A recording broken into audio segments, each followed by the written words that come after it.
Where's Tony Burke?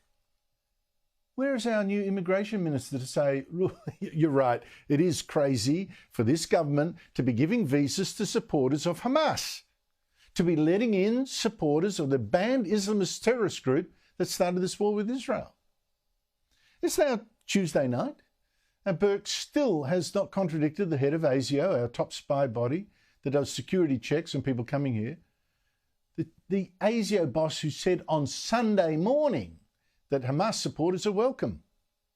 If it's just rhetorical support and they don't have an ideology or support for a violent extremism ideology, then that's not a problem.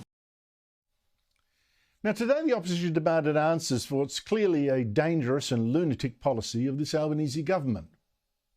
So today, myself with 70 colleagues have written to the Minister for Home Affairs, Tony Burke. We've asked him to do two things: to direct his department to ensure that supporters of terrorist organisations like Hamas are not granted visas to come to this country, and secondly, that they consider the cancellation of any existing visas of people who are currently in this country who are terrorism supporters.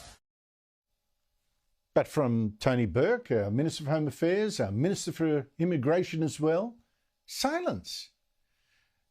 It seems his court, his own Sydney seat, is now 30% Muslim after a redistribution. And a popular Muslim doctor today said he's going to run against Burke for still not doing enough for Muslims. I'm running for the seat of Watson because I believe our community deserves better. I've seen firsthand the things that we're facing. Whether it's the rising cost of living, the housing crisis, the lack of infrastructure, the lack of investment in education and health, and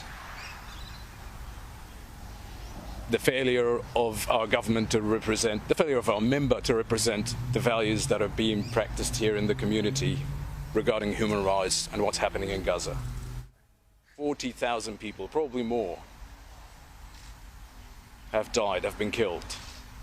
This has been called a plausible genocide by the ICJ. Yet, not represented, not heard. Yet our government, our MP, are unable to talk about it in Parliament. Not mentioned one by our local MP. A lot of that is simply untrue, but this Muslim candidate wants even more Palestinians admitted.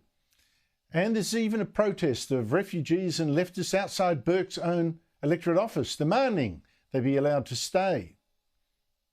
Meanwhile, the Greens are sniffing an opportunity in this to wedge Labor. They today stepped up their own campaign for the Muslim vote by demanding the government impose sanctions on the Israeli government. Ministers there, the Prime Minister, lying that it was responsible for a genocide, repeating clearly fake figures from Hamas, not once mentioning in their resolution that this war was actually started by Hamas, which still wants Israel wiped out and still holds Israeli hostages. The genocide has been going on for over 300 days. 300 days of war crimes, over 40,000 Palestinian people killed in that time. We must expel the State of Israel's ambassador to Australia.